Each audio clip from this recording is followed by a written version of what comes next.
Jazzcast Pros. Good afternoon, my graceful grinders and totally uniquers. It's your girl, Dr. Pamala Brown-Grinion, and we're here today for another episode of the Grace and Grind podcast. As I mentioned with the last episode, we are doing a series about your money, what's in your wallet and what's in your purse. And today I have none other than Mr. Jo Okala, and he is from an organization called YU Financial. He is one of three chairmen of YU Financial. So, Joe, welcome, and thank you for being on the Grace and Grind podcast. Thank you so much, Dr. Pam. It's a pleasure to be here. Yes. What is YU Financial, and what makes YU Financial so special? Absolutely. YU Financial is an IMO that I have the pleasure of being a part of. Our focus is to empower our people and show them more innovative ways to create financial flexibility with their reserves. Now, what's an IMO? Yeah, IMO stands for Independent Marketing Organization. So I know a lot of people are, familiar with certain IMOs like the WFGs, PHPs. We kind of were able to create our own from the ground up and run things a little bit differently than the rest of the industry in a few ways. A big part of what we do is the educational piece, making sure that our people are well informed as to what's out there, also pretty much showing them how to take back some of their control, their financial control from the banks. That's a big thing that we harp on. All right. So, how do you help someone? If someone came to you, and let me just interject and say that Joe and I are both licensed life insurance professionals. And so, we're talking about a product here called the Smart Lock policy. And I want to just get Joe to elaborate on what actually is the Smart Lock asset and how do they come about implementing this wonderful initiative in our community. Absolutely. The Smart Lock asset is pretty much a program that is kind of our flagship value that we focus on. As an IMO, we decided to be more targeted than some of our counterparts. So we're not the one-stop shop by any means. We are a master at one trade instead of a jack of all. All right. So to elaborate though, the Smart Lock policy is the most efficient vehicle that we've been able to create to help our clients have that financial flexibility that I mentioned earlier.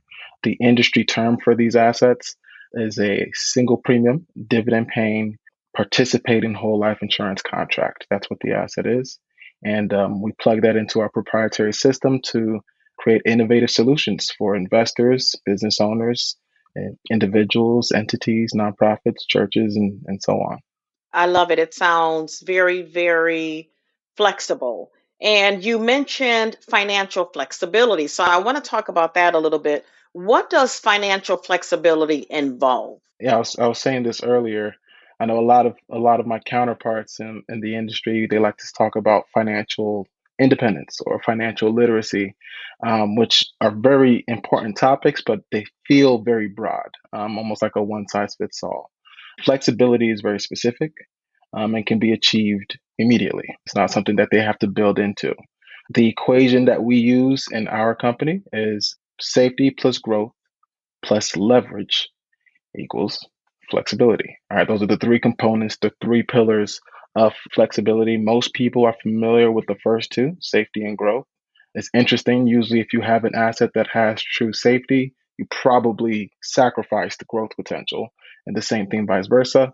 Leverage, on the other hand, is something that is completely amiss by most people, even within the industry. It's not something that a lot of people talk about or focus on, and that just happens to be the most pivotal component of true flexibility. So the Smart Lock asset is tailored in a way where they can create that same safety, the same growth, but also immediate leverage. And that's something that's very, very important to us. hmm And you know what? You said something that triggered a memory for me. As I'm writing policies, you're right. There are only two questions. It asks you about, are you more interested in safety Or are you more interested in growth? Do you want something that is going to have a long term, kind of safe space? Or do you want to, throw caution into the wind and try to get a gain quickly? But not one policy that I've ever written says anything about would you like to have flexibility Yep, or leverage? exactly. So, can we talk about leverage a little bit? Because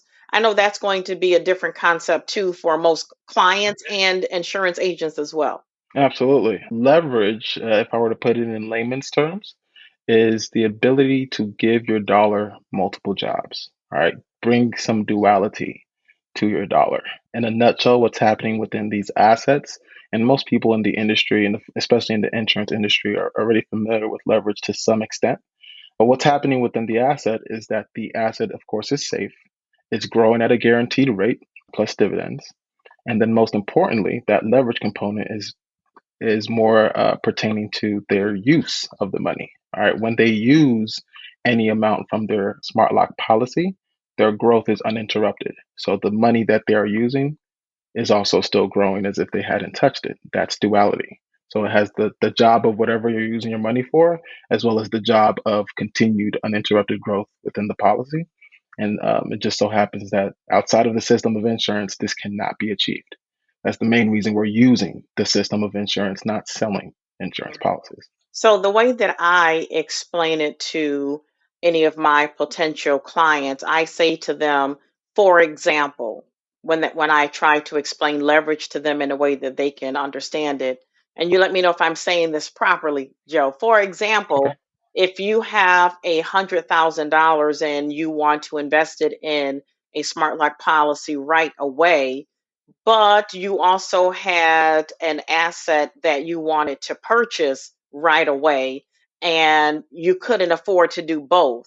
You can put that $100,000 into a smart lock policy, take out a portion of it. Let's say you want to take out 45, $50,000 of it, and then use that money to go and acquire another asset while your smart lock asset is still thinking and growing interest on the whole $100,000 versus the 50, 55,000 that you may have taken out. Absolutely. Oh, Absolutely. You're right on the money. It's the continued growth on your accessed funds that makes the smart lock so appealing. I do want to elaborate and say that this concept of leverage isn't specific to smart locks only. Really, any insurance cash value type of asset can create a similar version of leverage.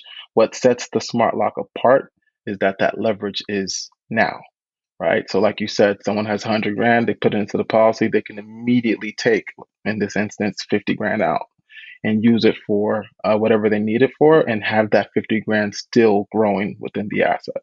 So, yeah, that's really big. that's wonderful. I really love that about the policy. And I think you just answered the question. That's how Smart Lock differentiates itself from other whole life policies, is that it's able to Yeah, offer the safety, the growth, and the leverage at the same time, which most policies, yep. other policies wouldn't have that leverage capacity.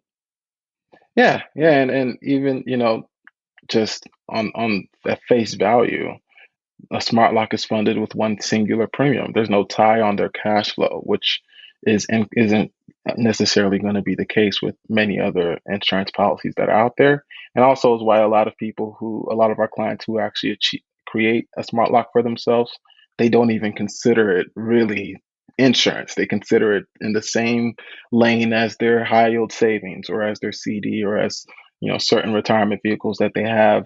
The insurance component is really just icing on top of the cake. hmm Okay, so I just wrote my first smart lock policy, right? And I'm leading to a question here. So my policy, I had a client that says I want to drop 150K, right?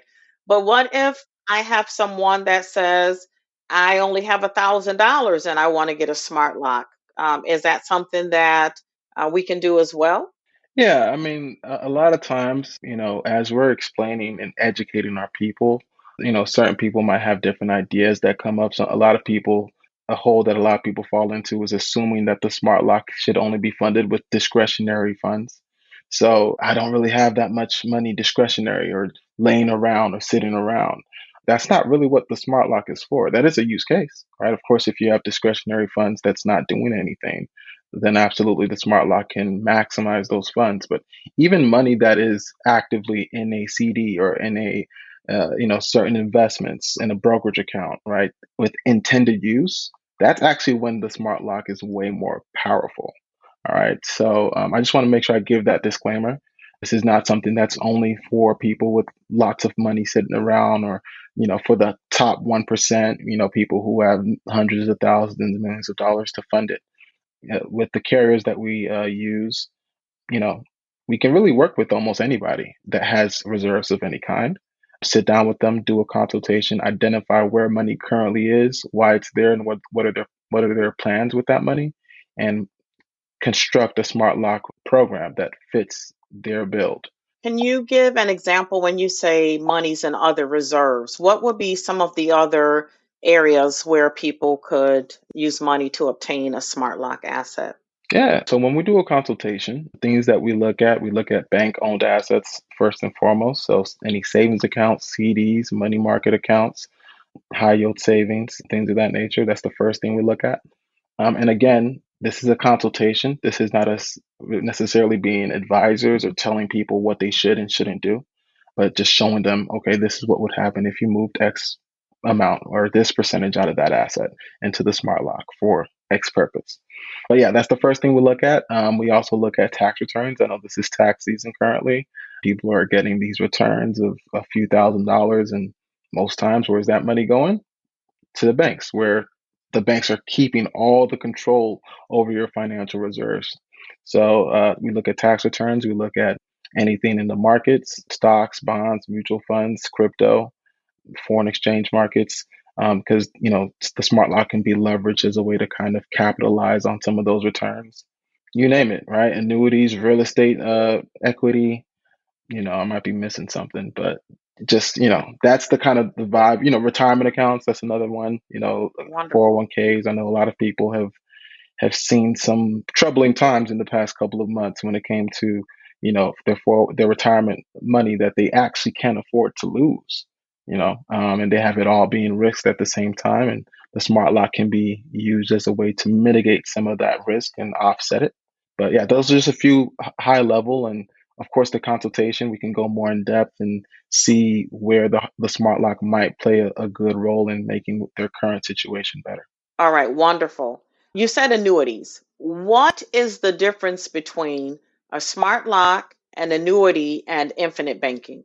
So I'll start with an annuity, because a lot of times when I'm speaking to people, that's one of the first things they ask if this is. When they hear a smart lock, because they haven't seen or heard our processes before, they ask, okay, is this like an annuity? And of course, most people would know that an annuity can be funded with a single premium, similar to the way a smart lock is structured. The key difference between a smart lock and an annuity is our whole purpose: financial flexibility. There is no flexibility in an annuity, unfortunately. Usually, if you're getting an annuity, you already know that. It's not something that necessarily can be touched or have much, flexibility with, unless you want to be penalized. So that's the biggest difference. So there's, no flexibility. There's also no death benefit associated with the transfer of those funds. So there's no multiplier upon your passing. And then also, we've actually been able to create a use case using the Smart Lock program, where our Smart Lock assets can achieve pretty much the same thing an annuity can when it comes to the income stream in retirement, except now while they're taking an income stream, they also have a pool of money outside of that stream that they can leverage. So again, added flexibility even in retirement. So there's flexibility before retirement, flexibility in retirement, and then flexibility in upon your death. So flexibility in all stages that annuities cannot achieve. When it comes to infinite banking, IBC, infinite banking concept, we actually started the company Why Are You Financial, leveraging a lot of these principles and showing people how to kind of manage their finances in a similar fashion to what banks do. So it's kind of our attempt to emulate banks as far as how banks leverage the system of insurance. So this is not infinite banking. What we say is this is textbook banking. This is a lot more by the book as far as what banks are actually doing with some of our reserves. For more elaboration on that, just look up BOLI, Bank Owned Life Insurance. You can see a little bit of context on it. Banks aren't necessarily putting their money into monthly policies like infinite banking concepts. Banks are actually putting their money into single premium policies for the most part. This is a little bit more textbook banking than infinite banking, but it works in a lot of similar ways, right? Infinite banking includes whole life policies with dividends, just like smart locks. The biggest difference is infinite banking is monthly premiums and smart locks are single. All right. And this creates immediate leverage, not built up over time leverage like the IBC. So I hope that makes sense. I'm trying not to speak too high level, Dr. Pam. No. I think that gave real clarity on the difference, because when you're talking about smart lock and it being single premium and dividend and all that, and you can create your own banking, sounds a lot like infinite banking. But I'm glad that you mentioned that it's not a monthly premium. I mean, this totally defeats the purpose of having that month to month payment, or ever being in a situation where you may not have it this month, or something may happen with your finances where you may not have it for 3 months and you can't pay your insurance, and then you don't have a policy. And with this policy, it's taken care of right from your initial one time payment, which is lovely. All right, that sounds great. Now, you said that we can get safety, we can get growth, we can get flexibility, we can have leverage, we can create an immediate cash reserve for ourselves. I mean, you've mentioned so many great things, many things that other policies are not equipped with, or other assets are not equipped with. It's sounding a little bit too good to be true. Now, are there any catches or anything that people would need to look out for? What are those things that people may have concerns about, if people think this is sounding, I've never heard of this before, especially other agents. I've never heard of this before. I don't know if this is real. How can they do that? How did the IRS allow them to do that? How are you able to do this? Yeah, great question. And usually when I get that question from a prospect, my first question to them is, would you rather it be too bad to be true? But no, there is no cons or no like drawbacks from being able to leverage the smart lock system, these single premium insurance assets in the way that we do. There is one thing to be aware of, all right, and that is the modified endowment contract status of these assets. So, for those who don't know, the IRS, like Dr. Pam says, there's nothing that goes over their heads. They are really, on the money, making sure that Uncle Sam is compensated, especially when people are making money. All right. If people are making too much money, and this is one of those assets where you have no risk, that's free money, and Uncle Sam would absolutely want a piece of that, and that's what created this modified endowment contract bill that was passed in the 80s. Okay, what this means is that within the policy, the growth that occurs is actually tax deferred, which is not a status that other insurance policies would have. All right. And other insurance policies with cash value, the growth that they experience is classified as tax free because, as a life insurance policy with a death benefit that's big enough in proportion to the cash value, they can't tax any of the growth. That's not necessarily the case, and by design of a single premium policy. All right.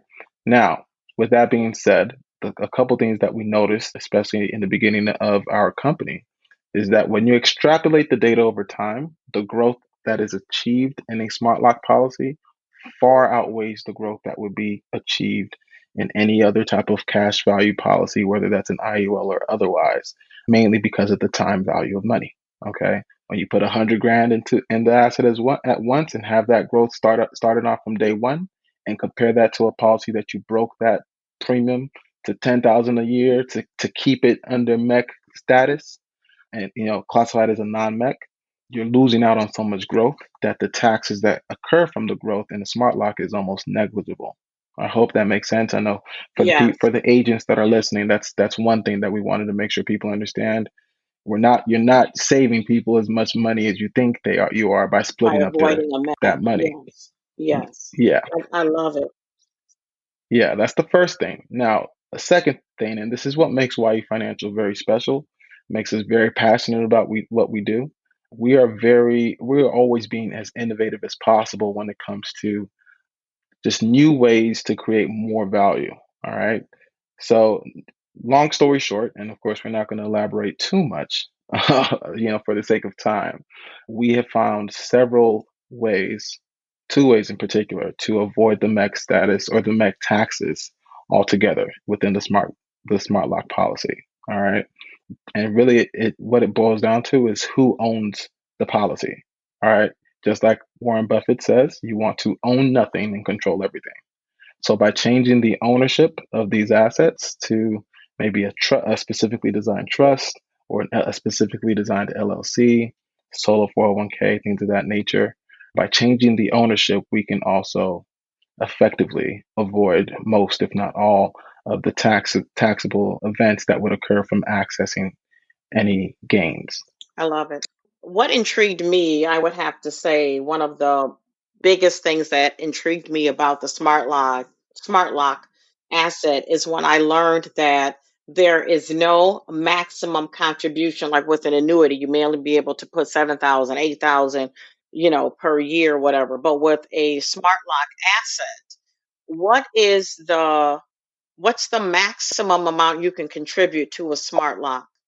And how does that compare to other assets? As of now, there is no real max. All right. When people ask me, I know we have really close relationship with some of the carriers that we work with, and we're able to illustrate up to a certain amount. So if I'm doing a financial needs analysis, a consultation with a client, and they want to see, you know, $5 million. Say I'm working with a millionaire, I can illustrate that. All right, but if they wanted to see $100 million in a smart lock and how that would work, I can't illustrate it on my own.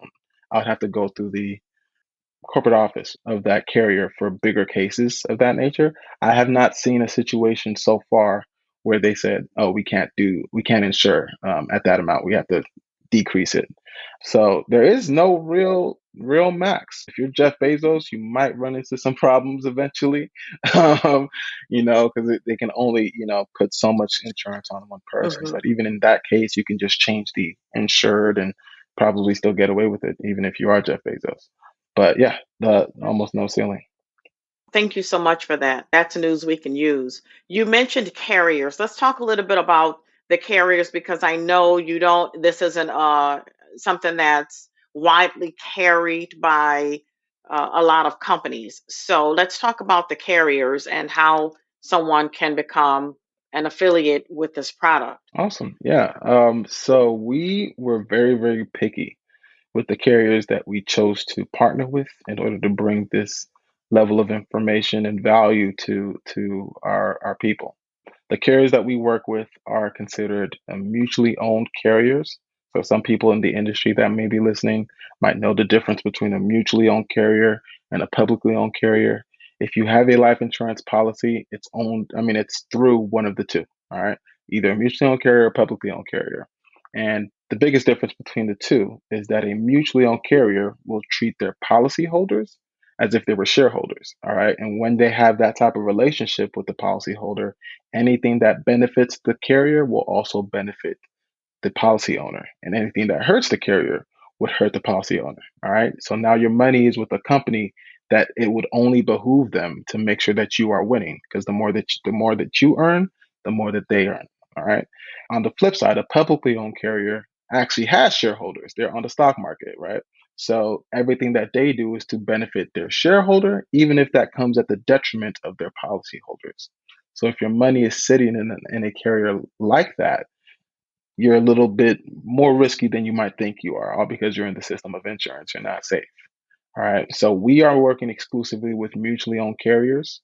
The big thing that we looked at, even with mutually owned carriers, is how long they've been in existence. The youngest one of our carriers was founded in 1905.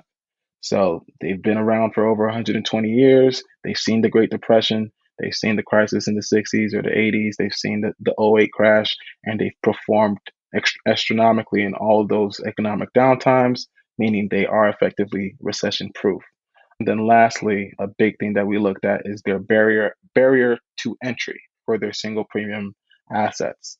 All right, most carriers, even mutually owned carriers, would require you to have a certain net worth or a certain lump sum of cash that you are putting into the policy before they can help you or before they can set something like that up. The carriers that we work with have a very low barrier of entry where anyone with as little as $1,000 can create some value and some flexibility with those reserves. So that was a big thing for us. So, Mhm. yeah.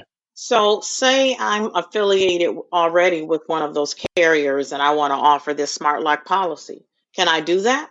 Well, you can offer a single premium policy, right? Smart Lock is a trademarked term by YU Financial. So anytime you see Smart Lock policy, you'll see a TM next to it because it's associated with our Smart Lock software that generates these use cases that, is very digestible to people, even if they have no financial background. And that's what actually does the selling, right? We don't have to really do much selling because our software does it.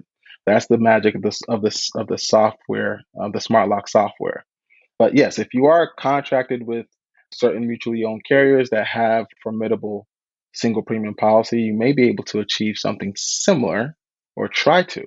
But the different use cases that we are able to tap into and the way we've been able to innovatively create value within this niche of a space in the industry, that's going to be very tough to replicate.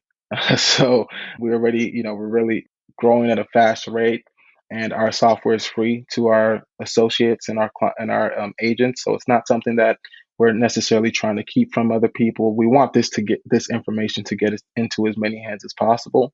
So if you have a heart for people and you are big on making sure that you leave everybody in a better position than you met them, then we can probably partner up together, rather than almost like if you can't join them, beat them. I mean, if you can't beat them, join them, right?